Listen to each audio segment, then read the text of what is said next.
Oke, baiklah. Assalamualaikum warahmatullahi wabarakatuh. Selamat siang dan salam sejahtera bagi kita semua.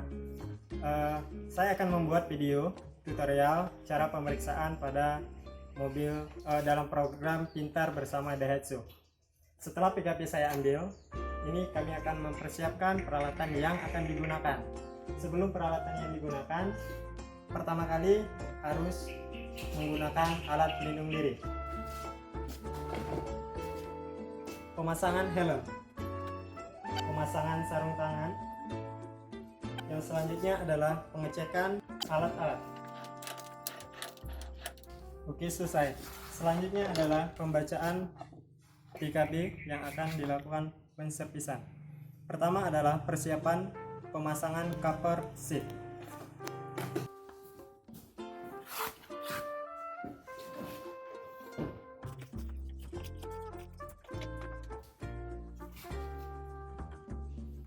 Oke, selanjutnya adalah pemeriksaan lampu-lampu.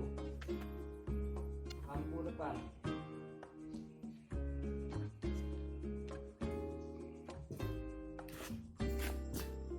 Oke, hidup. Lampu sen. Oke, hidup.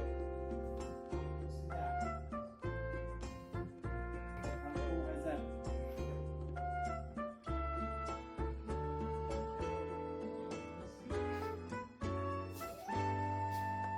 Lampu mundur.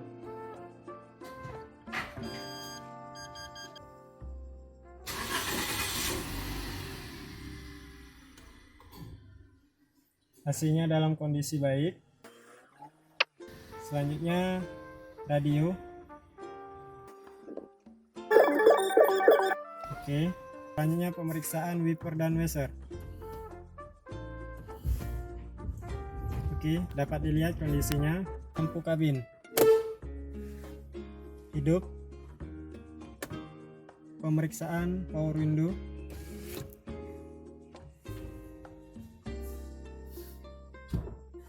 Oke, bagus. Selanjutnya adalah pengecekan lock. Oke, sudah.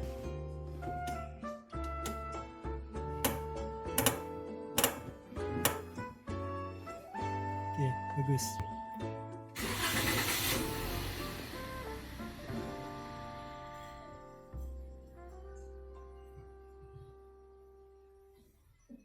Oke, bagus. Pemeriksaan klakson.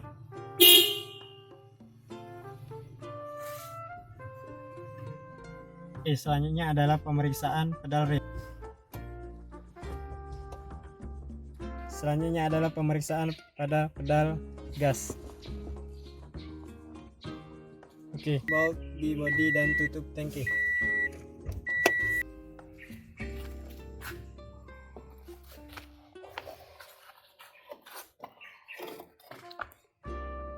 Oke, kondisinya baik. Karetnya pun juga masih bagus. Oke, kita tutup kembali.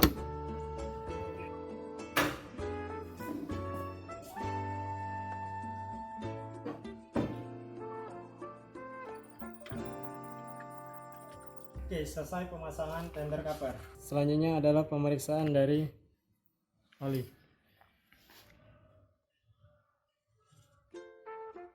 Pertama kita lap terlebih dahulu. Sudah itu kita masukkan kembali.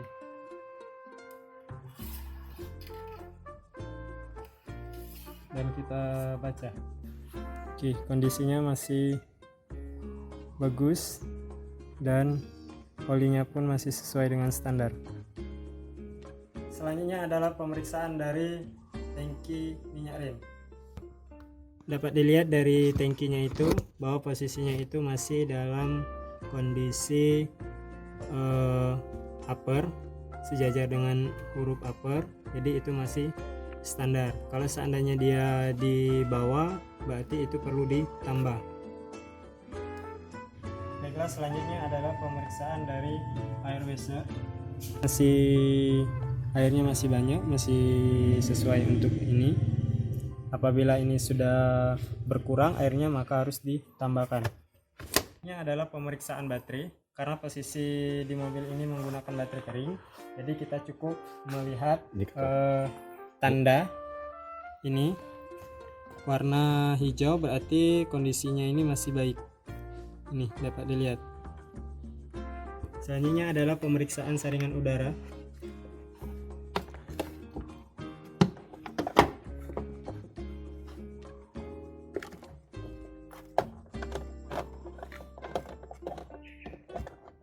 Oke, dilihat dari saringan udara ini bahwa saringan udara ini masih baru.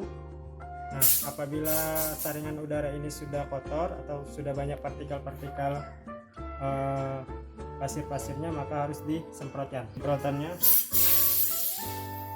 selanjutnya adalah pemasangan.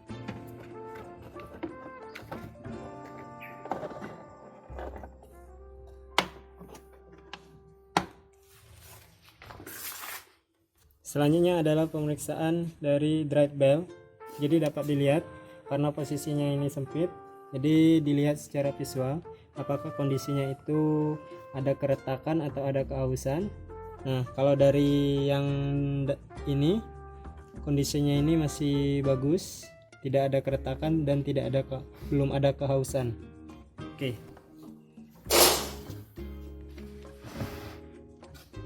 Selanjutnya adalah pemeriksaan ban. Lihat dari kondisi bannya ini, apakah ada keretakan atau tidak, apakah ada kebocoran. Dan lihat juga kondisi peleknya, apakah ada keretakan atau semacamnya. Dan ini tidak ada tekanan pada udara di dalam ban ini. Oke. Ini 19. Jadi kalau standarnya itu 28 sampai 35 sesuai dari kendaraan mobil itu sendiri. Pemeriksaan dari ball joint, kondisi lip itu di lip 2 diangkat dalam kondisi rendah. Untuk pemeriksaan dari ball joint itu melihat apakah kondisi dari bannya itu ada goncangan atau tidak, dengan cara seperti ini. Tidak ada, berarti ini kondisi ball jointnya itu masih bagus. Oke, selanjutnya adalah pemeriksaan ball joint di sebelah kanan. Caranya sama, dengan cara digoyangkan ke atas dan ke bawah. Oke, tidak ada goncangan, berarti kondisi ball joint masih baik.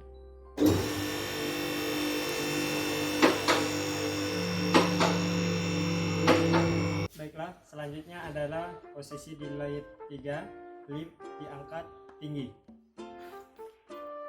Pelepasan dari filter oli dengan cara seperti ini. Dipasang seperti ini lalu diputar. Baiklah, selanjutnya adalah pemeriksaan oli transmisi.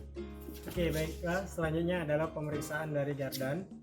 Dapat dilihat di bagian atas, karena kondisi ini untuk pembukaan, untuk melihat dari kondisi gardannya sedikit rumit, jadi saya skip, lanjut ke pemeriksaan yang selanjutnya. Oke, selanjutnya adalah pemeriksaan kebocoran pada saluran bahan bakar.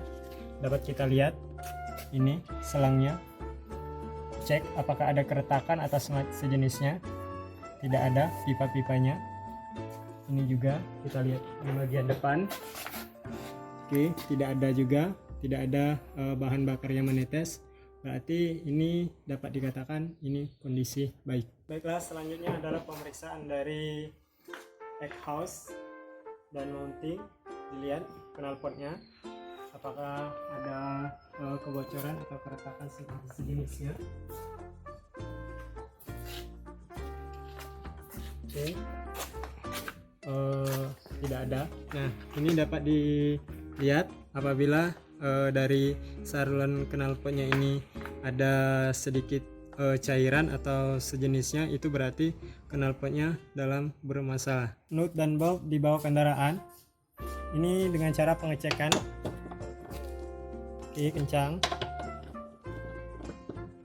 Tempat-tempat lain dicek per satu. Oke, selanjutnya adalah pemeriksaan shock dan absorber.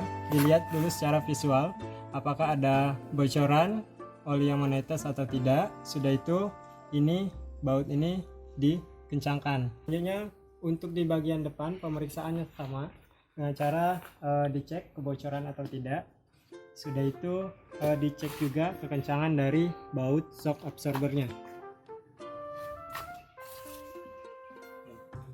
Selanjutnya untuk bagian shock absorbernya dikencangkan juga murnya ini, mur 17 ini dikencangkan untuk melihat bahwa kondisinya memang sudah kencang. Ini adalah lift pad, itu adalah posisi lift itu ada di pertengahan.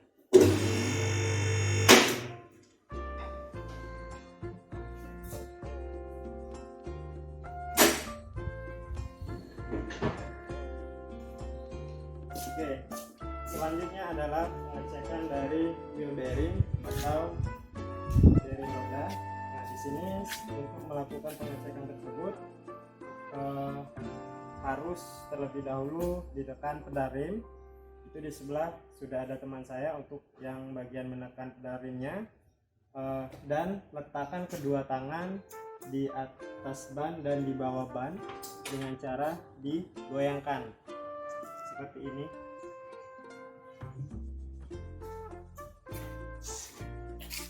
Nah, ini tidak ada goyangan atau goncangan, atau kalau ada juga yang menyebutnya itu adalah koplar, berarti kondisi dari bearingnya itu masih oke. Oke, selanjutnya adalah pengecekan dari ban dan velg. Di sini dapat dilihat, pertama adalah kita cek dulu untuk melihat keretakan pada ban-ban ini. Oke, kita putar. Oke, nah untuk di ban ini dapat dilihat ini sudah ada beberapa bekas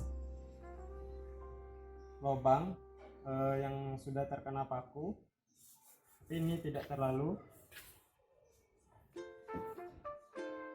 Ini, nah, tapi ban ini masih layak untuk dipakai. Selanjutnya kita cek juga peleknya, apakah ada keretakan di antara bagian-bagian pinggirnya sini. Sama kita cek juga, lihat posisi di bagian dalam.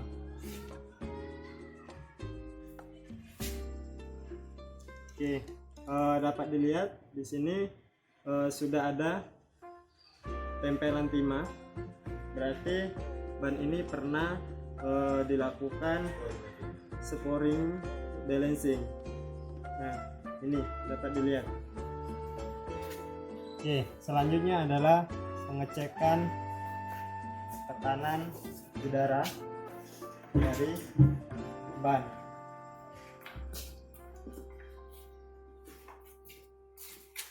Kita buka dulu, tutup ventilnya ini.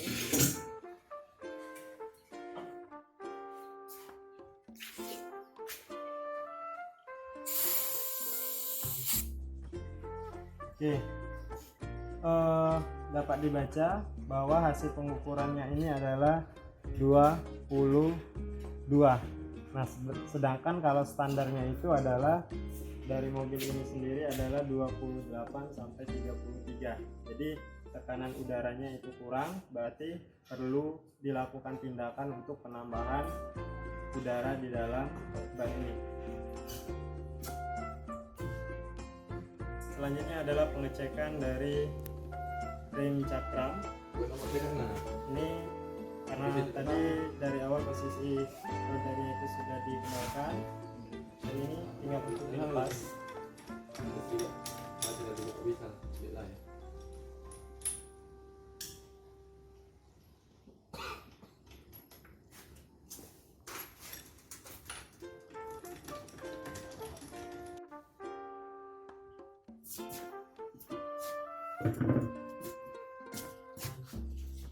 Ini selanjutnya adalah dengan membuka baut yang ada di kaliper. Apabila bautnya itu sulit untuk dibuka, maka harus dikaratikan seperti ini. Oke, sudah lepaskan, dan di bagian yang atas itu dikendorkan. Oke,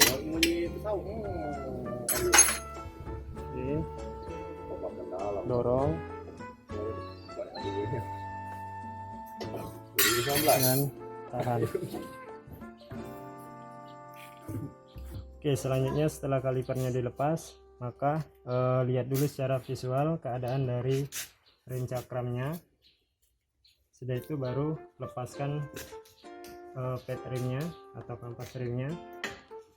Oke, selanjutnya adalah bersihkan dulu piringannya dari debu-debu. Nah, atau bisa kita gunakan kompresor. Juga di bagian kalipernya ini juga dibersihkan terlebih dahulu. Oke, bersihkan. Sudah bersih di bagian-bagian kaliper, piston kalipernya ini. Sudah itu gunakan obeng untuk menekan biar piston kalipernya ini sejajar dengan yang bagian sini, atau bisa kalau tidak ada obeng besar berarti bisa gunakan yang lain. Oke, sudah. Oke, selanjutnya adalah bersihkan terlebih dahulu kampas remnya ini dari partikel debu. Sudah itu pastikan juga kalau seandainya ini gunakan untuk mengukur ketebalan, itu gunakan jangka sorong. Untuk mengukur ketebalan, cari sisi paling tipis dari kampas rem ini sendiri. Bisa kita letakkan di bagian samping seperti ini, lalu dikunci posisi tegak lurus, atau bisa kita letakkan di bagian tengahnya sini dengan posisi tegak lurus juga, lalu dibaca dengan standar yang ada di mobil ini sendiri. Nah, kalau standar yang ini adalah 11,50 untuk ketebalannya. Nah, sedangkan biasanya yang ada di standar ini itu adalah 3 sampai 5 batas minimalnya itu. Berarti kondisi ini kampas rem ini masih bisa dipakai atau masih bisa untuk digunakan. Oke, selanjutnya adalah setelah dibersihkan dan setelah diukur bahwa ini masih memenuhi standar, kita terlebih dahulu dengan cara untuk mengamplasnya. Cara mengamplasnya itu adalah letakkan di bagian datar, baru letakkan pad remnya dengan cara digesekkan.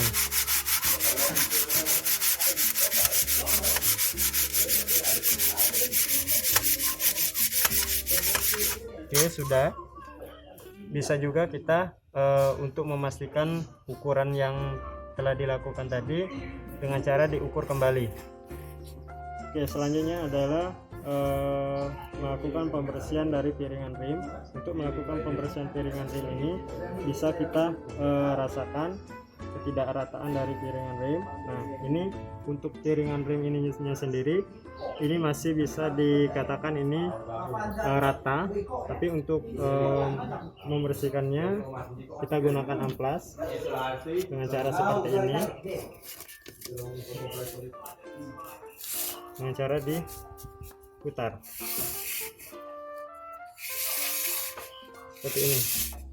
Oke, setelah diputar dan dibersihkan kembali, sudah itu kita lakukan untuk pengukuran ketebalan dari piringan rim ini sendiri. Oke, selanjutnya adalah pengukuran ketebalan dari piringan rim menggunakan alat ukur mikrometer.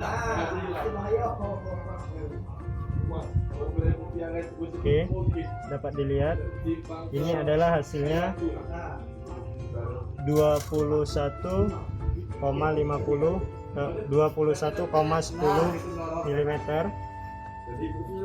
Oke, berarti ini masih memenuhi standar.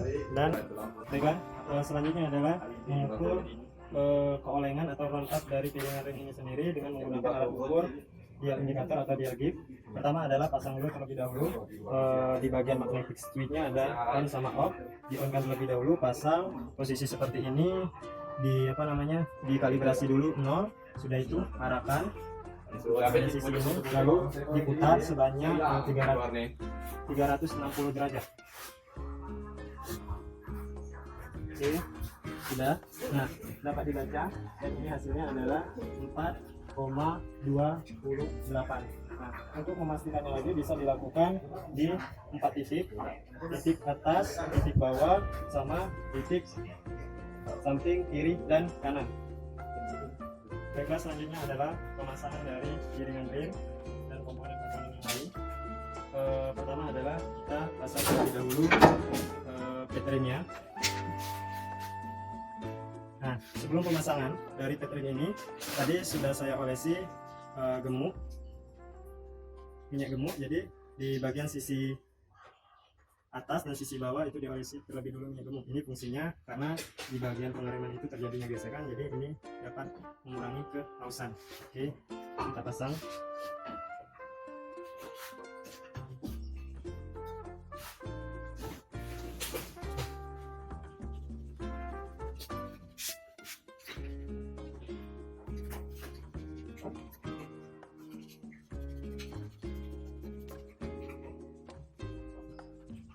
Di bagian pennya ini olesi terlebih dahulu gemuk secukupnya agar ketika terjadi pengereman ini tidak terjadi korosi atau sulit untuk dikembalikan.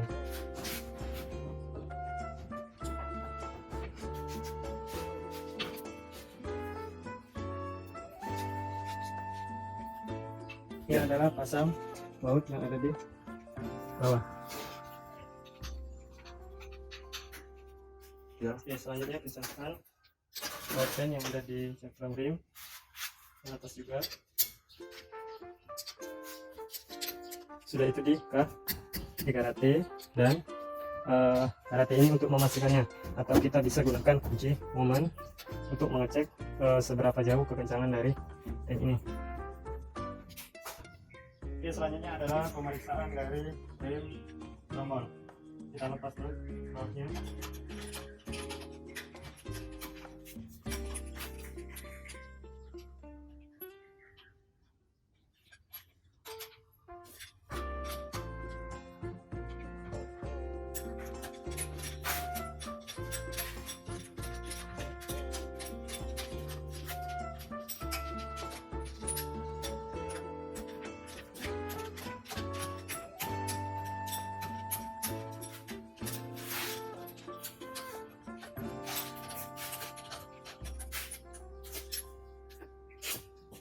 Ya. Oke, selanjutnya adalah dilihat dulu secara visual keadaannya. Sudah itu ini untuk kendaraan dari Sienta ini, dia untuk di belakang ini juga menggunakan sistem yang namanya sistem cakram. Dapat dilihat.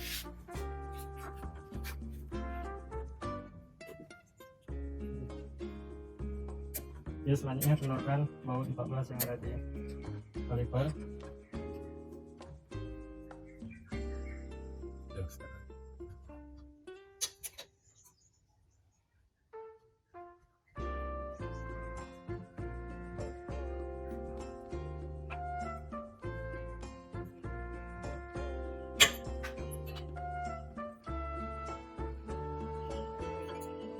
Ya, selanjutnya adalah untuk melepas dari trommel rim yang ada di dalam ini, karena posisi ditarik langsung itu tidak bisa, jadi gunakan baut 12 untuk membuat agar trombolnya ini terdorong keluar. Oke, selanjutnya adalah pemeriksaan dari kampas rim tadi yang yang telah dilepas. Ini adalah kampas rim, kalau yang di Sienta tadi itu kampas rimnya kecil, itu tidak kami lepas langsung, jadi kami mengambil contohnya itu dari mobil lain. Nah, jadi ini dapat dilihat kondisinya. diukur terlebih dahulu, sama seperti dengan yang pencakram dari sisi tertipis, lalu dibaca hasil pengukurannya berapa. Apabila masih memenuhi standar, maka masih bisa dipakai. Nah, sudah itu kita kuas terlebih dahulu, bersihkan. Sudah itu kita amplas.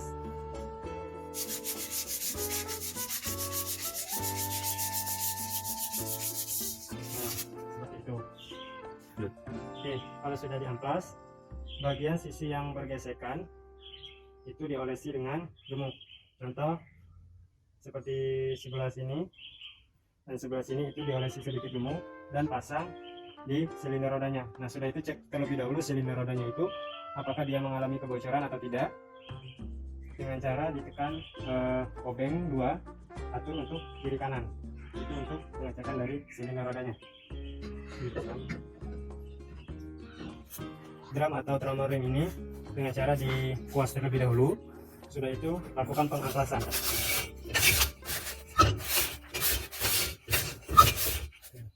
Oke, selanjutnya adalah pengukuran drum brake atau tromol rim menggunakan alat ukur jangka sarau. Lalu kita kunci, lalu diangkat, tinggal kita baca hasil pengukurannya. Nah, di sini hasil pengukurannya ini kalau dalam sentimeter itu adalah 22,9. Oke, selanjutnya setelah di trommel rimnya dipasang, kita pasang lagi kembali untuk yang di bagian cakramnya ini. Sama seperti yang sebelumnya, oleskan terlebih dahulu di bagian ininya, lalu dipasang.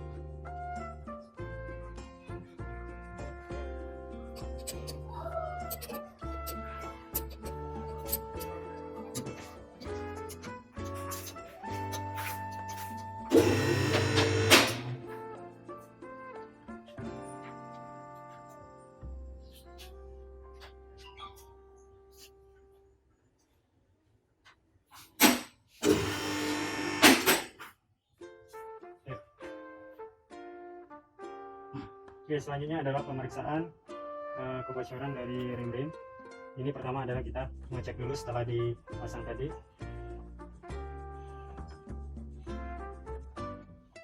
Sudah, ini sudah pas. Sudah itu kita lihat juga pipa-pipa sambungan minyak rimnya. Kita lihat apakah ada kebocoran atau sejenisnya.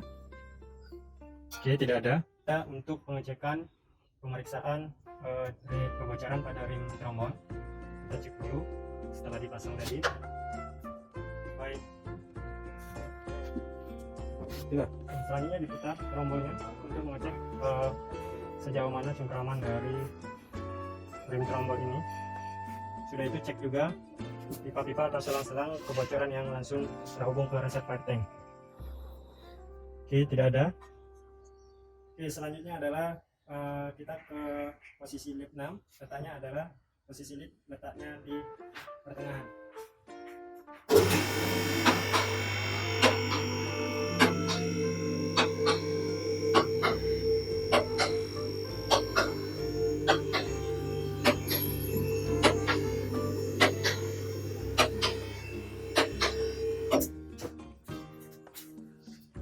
Oke, selanjutnya di posisi lip 6 ini kita melakukan rotasi ban belakang. Kali ini akan saya gunakan ke ban depan.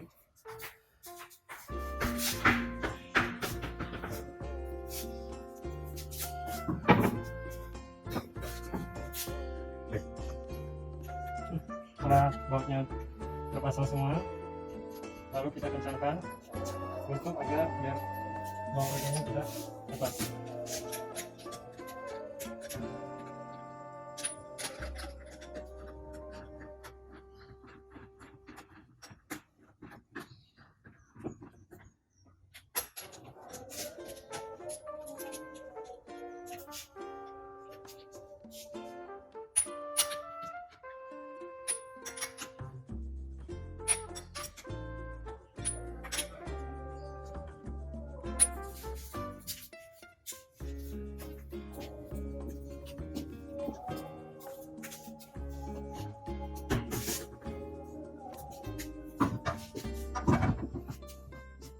Mengalihkan jujur.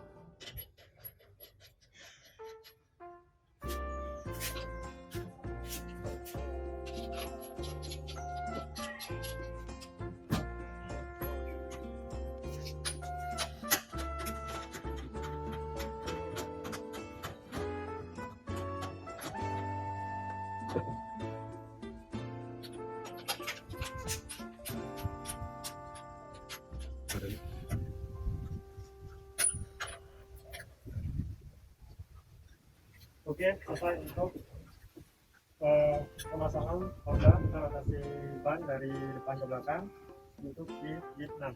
Selanjutnya adalah pemeriksaan dari tekanan udara pada ban. Tadi sudah diperiksa bahwa ukuran tadi kurang 4, jadi kita tambah lagi. Oke, kita cek. Satu pembacaan itu adalah 2,9. Terus selanjutnya kita pindah ke belakang. Stop. Terus masuk ke belakang.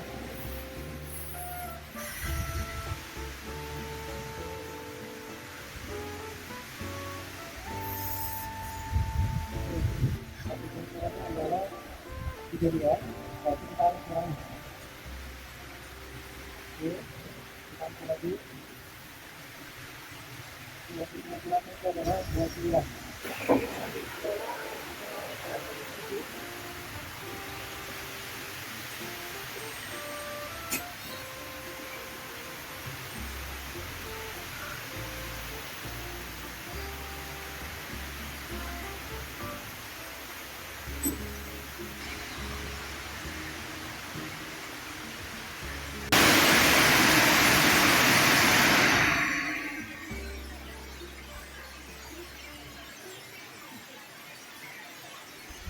Oke.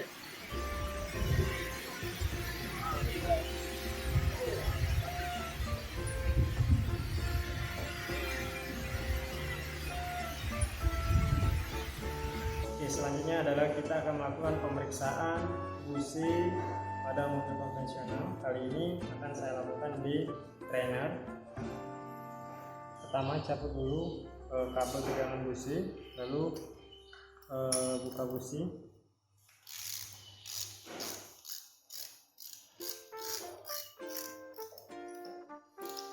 Oke, sudah.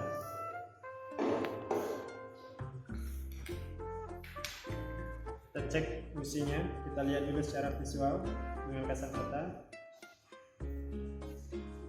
Lap terlebih dahulu businya untuk melihat terjadi keretakan atau tidak di bagian pipinya ini. Ya, ada keretakan. Sudah itu celah businya ini terlalu rapat sehingga susah untuk terjadi percikan api, dan di bagian dalamnya rongga-rongga ini sudah banyak partikel-partikel hasil pembakaran sehingga ini banyak kotorannya. Itu dulu menggunakan vernier caliper atau alat ukur sejenisnya untuk mengukur dari busi. Oke, selanjutnya adalah pengecekan dari kondisi setelah diservis dari AC, sistem AC dan sejenisnya. Dicek dulu suaranya.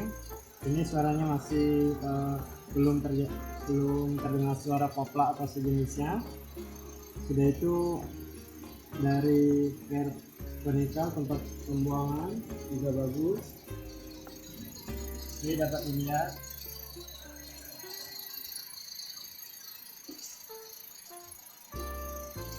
Oke, selanjutnya adalah pengecekan fluida yang ada di ruang mesin. Ini kondisi dari minyak remnya ini masih penuh sesuai dengan masih dalam upper. Sudah itu cek juga airnya masih banyak juga. Sudah tadi oli itu baru diganti, baru diisikan. Nah, sudah itu dari air radiator. Nah, cek juga air coolnya, dapat dilihat dari sini secara kasat mata. Oke, masih ini, kondisi yang lain masih oke.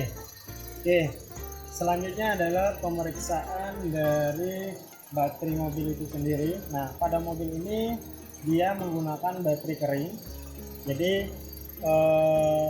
ini hanya dapat dilihat dari bagian sininya. Ini kalau warna hijau berarti kondisinya ini masih bagus. Nah, kalau seandainya kalau menggunakan yang basah, tinggal air baterainya dilihat posisi upper atau lower. Kalau seandainya posisinya di pertengahan berarti tidak perlu dilakukan ini, tapi kalau seandainya dia posisinya di bawah, di lower, berarti perlu pengecekan menggunakan hidrometer. Sudah itu untuk mengecek kadar dari elektrolit baterainya. Sudah itu dicek juga tegangan baterainya menggunakan multi. Akan menaikkan di lid posisi 8, posisi di atas.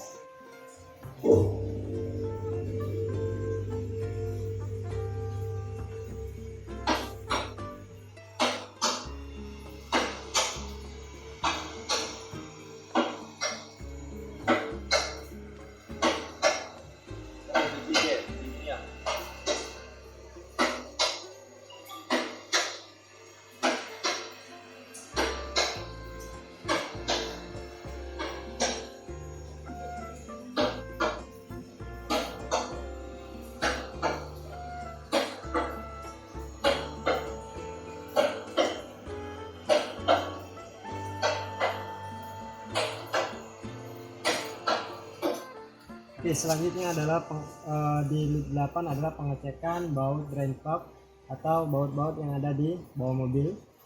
Pertama itu kita pastikan dulu baut dari oli mesin.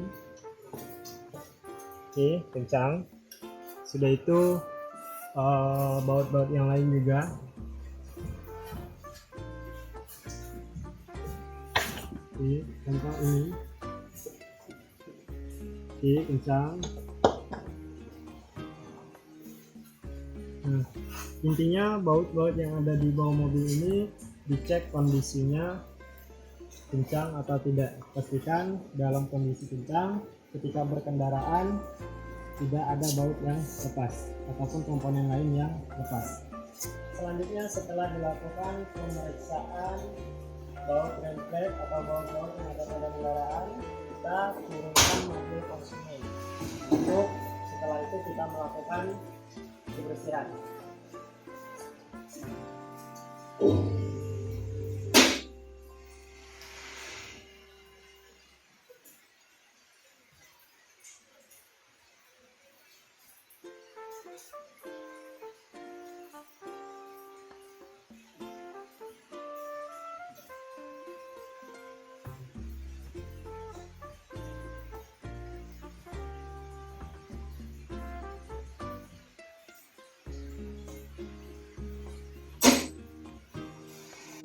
Kita di posisi lid 9, di mana lid 9 ini posisi paling bawah.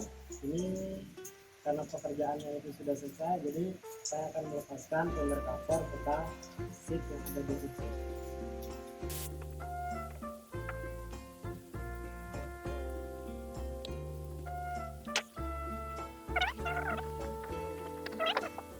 Oke, pelepasan fender cover dan seat yang ada di kursi sudah dilepas.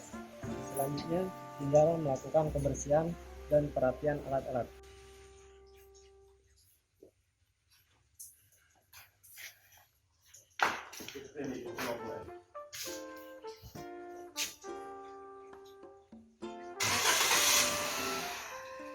Baiklah, demikianlah praktek berkala 20.000 km yang saya lakukan untuk tugas mandiri untuk mendapatkan sertifikat. Saya ucapkan terima kasih. Wassalamualaikum warahmatullahi wabarakatuh.